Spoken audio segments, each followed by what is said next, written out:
What if the life of a royal wasn't as perfect as it looked? What if behind the dazzling tiaras in royal palaces, there was heartbreak, pressure, and emotional isolation? That's the story we're diving into today, the real story of Princess Charlene of Monaco. Once hailed as a golden girl of the Olympic pool, she became the wife of Prince Albert and stepped into one of Europe's most iconic royal roles. But over time, her presence faded, her smile disappeared, and the silence around her life grew louder. What really happened behind the palace walls? What was so serious that it pushed a princess to flee her new kingdom, possibly more than once? The answers may shock you. Charlene's beginnings were humble but filled with purpose. Born in Zimbabwe and raised in South Africa, Charlene Whitstock devoted her early years to swimming. She was determined, driven, and fearless in the water. She won medals, broke records, and stood proudly for her country in the Olympics. But fate had something far different in store. In 2000, during a competition in Monaco, she crossed paths with Prince Albert II. That brief moment sparked a connection that would alter the course of her life. Over the next decade, their bond deepened. By 2010, the engagement was official, and in 2011, the world tuned in to see Charlene marry into the royal family of Monaco. It seemed like the ultimate fairy tale, but beneath the surface, trouble was already brewing. As their wedding approached, disturbing rumors began circulating. Some outlets claimed Charlene had tried to escape Monaco multiple times before the ceremony. One particularly shocking report suggested she even tried to take refuge in the South African embassy in France. The palace denied these stories, but the whispers wouldn't stop.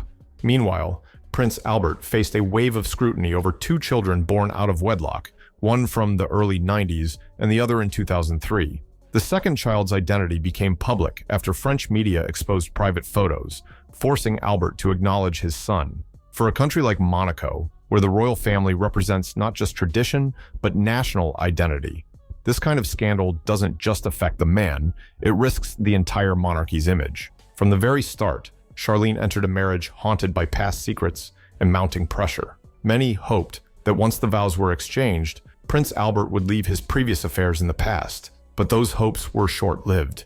In 2020, yet another allegation surfaced. A woman in Brazil claimed Albert had fathered a child with her during the time he was already involved with Charlene. The timing and nature of the claim sent shockwaves across Europe. It stirred up every fear Charlene may have buried, fears of betrayal, of being trapped in a public role where her private anguish didn't matter. Close friends said she felt suffocated and deeply hurt by the allegations. Her struggle wasn't just emotional, it was playing out on the world's stage. Observers began noticing subtle but powerful changes in Charlene's behavior. The once vibrant new royal seemed increasingly withdrawn. At public functions, she appeared stiff and detached, rarely smiling or engaging. Her distance from Prince Albert became apparent, with body language experts suggesting growing tension between them. Talk of a separation began to swell, but Monaco had a lot at stake. A royal divorce would be a PR nightmare. The monarchy's pristine image, which fuels tourism and investor confidence, couldn't survive such a hit. Then came an unbelievable report, one that claimed Albert had offered Charlene 12 million euros per year to stay married and keep up appearances. If true, this deal wasn't about love. It was about preserving the image of a stable, united monarchy. Behind the palace gates, Charlene's life looked more like a contract than a partnership.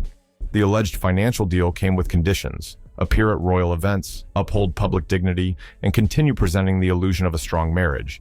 In exchange, she'd receive wealth, status, and a prominent role in high society. But emotionally, the cost was steep. Friends said the spark was gone. The freedom, the passion that had once defined her Olympic years had all but disappeared. Then came her most visible break, from the palace and possibly from Albert himself. In 2021, Charlene left Monaco for a prolonged trip to her homeland, South Africa.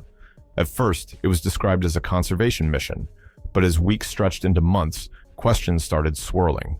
The palace claimed she suffered from a serious ear, nose, and throat condition that prevented her from flying. But many speculated this was just a cover.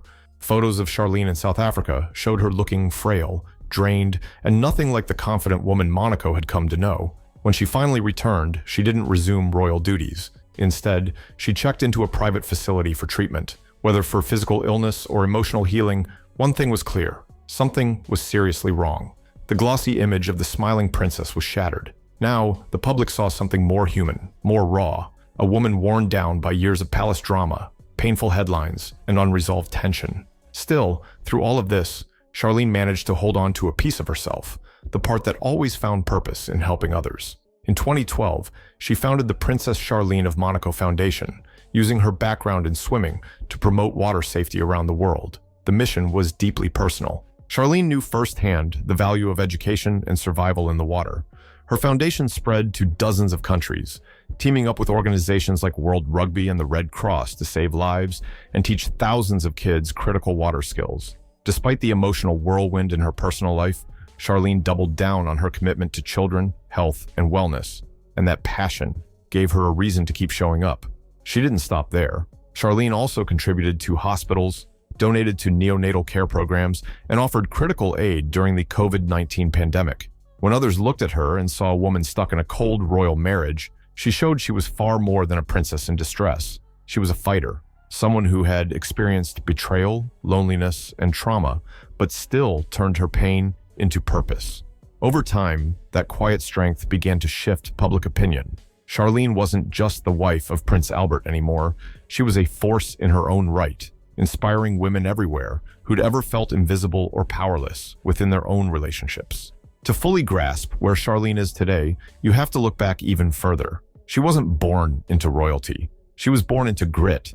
Raised in a modest family with German and Irish roots, her early life was focused on swimming pools, not palace halls. She won medals, faced setbacks, and trained relentlessly, eventually qualifying for the Olympics and representing her country with pride. She gave back to others, teaching underprivileged kids how to swim long before the world knew her name. These weren't just acts of charity. They were glimpses of who Charlene really was, driven, compassionate, and unafraid to push herself for something greater. But her life changed course after reconnecting with Prince Albert in 2005. What started with a message of condolences after his father's death turned into something deeper. They were both athletes, both driven, both familiar with the expectations of performance. For a time, it looked like their love story would defy the odds. They were married in 2011 in a dazzling royal ceremony watched by millions. Charlene wore a custom Armani gown encrusted with thousands of crystals and mother-of-pearl embellishments. Her look was flawless. But as the world celebrated, the weight of her new role had only just begun to settle on her shoulders. Even as she fulfills her royal duties today, the divide between Charlene's public life and private pain remains wide.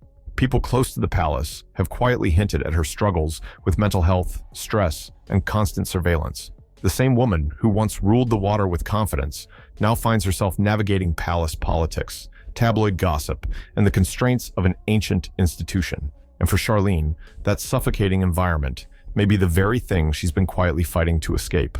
Her long absences from Monaco, time in clinics, and carefully crafted public appearances seem less like royal routines and more like quiet rebellions. Motherhood has become her anchor. Charlene is known to be incredibly protective of her twins, Prince Jacques and Princess Gabriella. With Jacques set to inherit the throne and Gabriella becoming a beloved royal figure in her own right, Charlene's focus has shifted to raising them in a world where privacy is scarce and scrutiny is intense.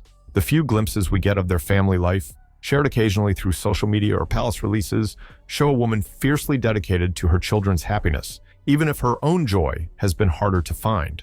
The emotion she saves for them is real, powerful, and unfiltered. One thing that hasn't gone unnoticed is how much Charlene's appearance has evolved over the years. Her once glamorous and iconic royal style has given way to more minimal modern choices. Her hairstyles are more practical. Her expressions are more serious. Some say it's a reflection of maturity, but to others, it signals something deeper. A woman no longer trying to fit the mold of a picture-perfect princess. Her fashion has become a quiet protest, subtle but deliberate. Each public appearance seems to say, "I'm still here, but I'm doing this my way now." Interestingly, the media narrative around Charlene has also changed. Once dismissed as shy, then labeled as troubled, she's now being recognized for her quiet power. She rarely speaks publicly, but when she does, people listen. When she shows up at an event, the press takes notice. When she disappears, the world starts asking questions. Charlene is now a symbol of the modern royal dilemma. How do you serve a tradition that demands silence when your truth is begging to be told? What many people overlook is how deeply Charlene's situation reflects the unspoken realities of royal women everywhere. They're expected to smile, wave, and remain composed no matter what personal pain they endure behind the scenes. For Charlene, that pain hasn't just been emotional, it's also been political. Every decision she makes, from skipping an event to changing her hairstyle, is dissected through a political lens. Was it a statement, a rebellion, a sign of marital trouble? Living under that microscope would exhaust even the strongest of individuals. And yet, Charlene has endured it all with a kind of quiet dignity. She's not staging loud revolts or giving bombshell interviews. She's simply surviving, and in her survival, she's rewriting what it means to be a modern princess. In Monaco, where image is everything, the idea of a troubled royal is not just uncomfortable, it's dangerous. The principality thrives on the illusion of perfection. Tourists come not just for the views or the Grand Prix, but to glimpse a real-life fairy tale. If that illusion begins to crack, so does the international allure of the royal brand. That's why Charlene's extended absences, hospitalizations, and rumors of separation have sparked so much internal panic within the palace. It's not just a family matter, it's a national concern. And that puts even more pressure on her to conform, to remain publicly loyal, even when her personal world is falling apart. For most people, heartbreak is private. For Charlene, it's global news. Despite this, Charlene has managed to build influence in her own subtle way. She doesn't command crowds with speeches, but her presence alone now says more than words ever could. When she stands apart from Albert at events, when she appears visibly tired or emotionally distant, it speaks volumes. Her silence has become a language of its own, a quiet protest that's impossible to ignore. And the world has started paying attention not because she demands it, but because people sense there's a deeper story unfolding. In an age of media saturation, where most public figures chase attention, Charlene has taken the opposite route. And ironically, that's what's made her even more compelling. Her story has also sparked a broader conversation about the human cost of royal life. We often see the jewels and titles, but not the isolation, sacrifice, or loss of identity that comes with them. Charlene's journey has become a lens through which we understand the emotional toll that monarchy can inflict. It's not just about wearing a crown, it's about losing the right to say no, to choose love over duty, to leave when you're no longer happy. Her resilience, then, isn't just personal, it's symbolic. It represents every woman who stayed longer than she wanted to, kept quiet when she wanted to scream, and smiled through pain because the world expected her to. And perhaps the most powerful part of her story is that it's still unfolding. We don't know how it ends. Will Charlene reclaim her independence fully? Will she break free from the role that's been weighing her down for over a decade? Or will she continue to play her part, protecting her children's future and Monaco's image while quietly rebuilding her own strength behind the scenes? Whatever the outcome, one thing is certain. Princess Charlene is no longer just a figure of sympathy. She's a symbol of perseverance, complexity, and quiet courage in the face of relentless pressure. And the world will be watching closely, not for the next scandal, but for the next chapter in the life of a woman who refuses to be forgotten. So now we want to hear from you. Was Princess Charlene ever truly in love with Prince Albert, or was their marriage always more strategic than emotional? Can someone thrive inside a royal life built on strict duty, especially when that duty comes with pain? Let us know your thoughts in the comments. Don't forget to like this video, subscribe for more royal deep dives, and ring the bell so you don't miss our next upload. Thanks for watching. Until next time,